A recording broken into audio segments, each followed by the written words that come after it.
علينا dadkii faraha badnaa ee nooc walba lahaa ee shalay aqaaya badan kaga hor yimi amba kaga hor tagay duleedka magaalada Burco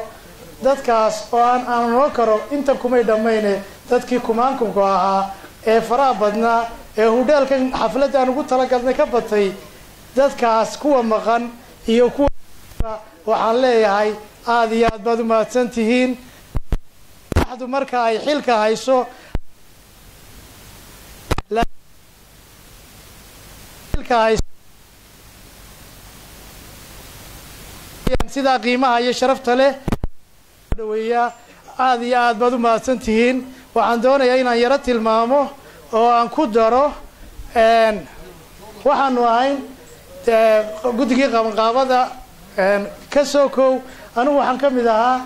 dadkii cayaanta ahaa wixii kulmiye isla soo maray buuqii ka mid ahaa dadkii xogogaalka u ahaa waxaan taabanayaa in yar wasiiradeena inoo warrami doona madaxdeena aynu soo dhaweynaa inoo warrami doona laakiin inaan iftiimiyo ayaan doonayaa intaa yarina waxay odhanaysaa kulmiye yaa loo fahmin marka ugu horeysa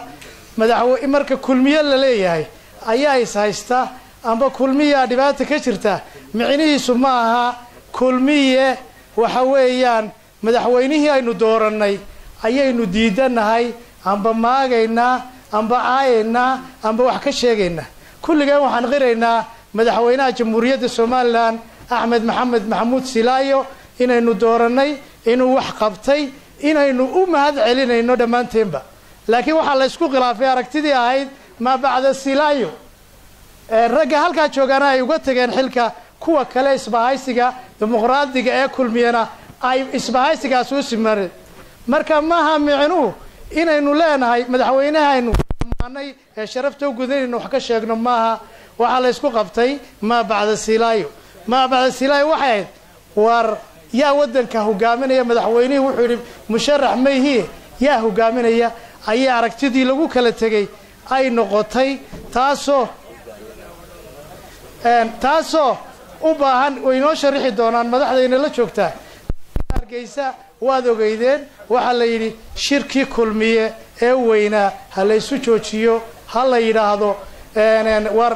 war rag badan baa musharaxiina kelmad baa tiraa reer Burco oo inaga aynu nidhaahno aynu ku celcelinaa Hargeysa abaal baa leenugu lahaa abaalka laftiisa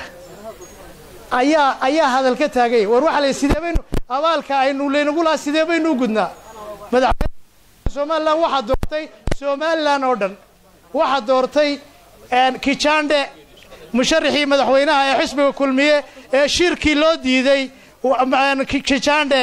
iyo maxaa la yiraahdaa reerkiisii waxa doortay Maxamed Biixi Yoonis iyo reerkiisii waxa doortay maxaa la yiraahdaa Samaale Abdulaziz Maxamed Samaale iyo reerkiisii markay sidaa tahay waxa doortay Muuse Biixi Cabdi iyo reerkiisii markay sidaa tahay waxa doortay Saylic iyo reerkiisii waxa doortay ninka la yiraahdo Cilmi Geedo la ragii musharaxiinta ahaa ee xisbiga maaratay isbahaysiga u sharaxna kulligood abaal bay nagu wada leeyihiin hadaynu nahay taageerayaashii amba dadkii xisbiga kulmiye u ahaa maxaa la yiraahdaa xinjiga waxa kale su'aal kale taala waxa weeyaan oo oranaysa kulmiye waa laga baxay isbahaysiga fikradiisa iyaga inoo sheegi doona madaxda laakiin kulmiye waa la isqabtay dad baa loo cimaamaday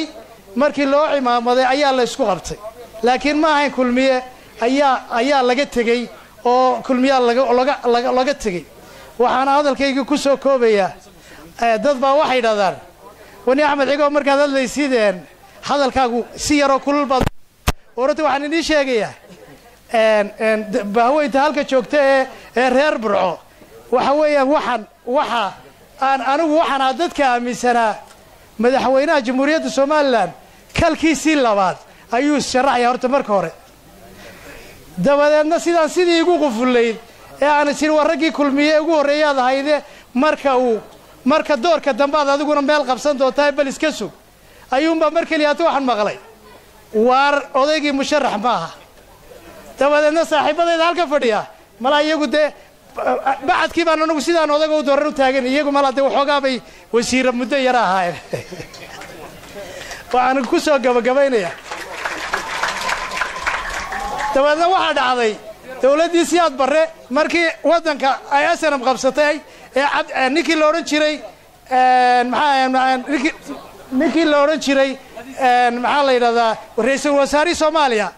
ee beriga ninkii Istoosiya Umar Atiqaalib wuxuu yidhi gobollada waqooyi ha isu dhiibaan ciidankii militariga joogay ha isu dhiibaan SNM ciidankii joogay Kismaayana ha isu dhiibaan USCdana ha isu dhiibaan waxaa nagu soo baxda war isu dhiiba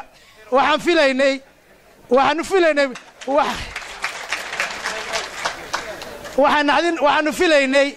in la tartamo cid alla anagu Muuse iyo ma kala jeclin Biixiyoonis Kijaande laakiin cadaaladda ayaanu doonaynay in la tartamo iyadoo dhowdhayahay sidaa la sameeyo waxaan rajaynaynay in madaxweynaha jamhuuriyadda Soomaaliland waa nin inaga mudan waa nin aad inoogu qaaliya in beeshii amba dadkii waa xinjiga dadkii uu ahaa amba mustambeedka xisbiga kulmiye uu ahaa ee 12 sanadood amba inta ka badan soo waday in tala lagu soo celiyo oo la yiraahdo arrinkaas waa sida oo la inoo sheegay laakiin macaasif may dhicin waxaan leeyahay aan hadalkayga ku soo koobiyaa inuu aad iyo aad u mahadsan madaxweynuhu uu mahadsan yahay ninkii gaariye wuxuu yidhi wax kale madaxweynuhu halkiisu ku mahadsan yahay waxbana ka sheegi mayno gaariye hadalkiisu wuxuu yidhi laakiin waxaan leenahay madaxweynaha haddaan midho daray duuduub ku laqi jiray doorkan waan hubsanayaa dirixii inuu ku hoos jiro. Wassalaamu calaykum waraxmatullahi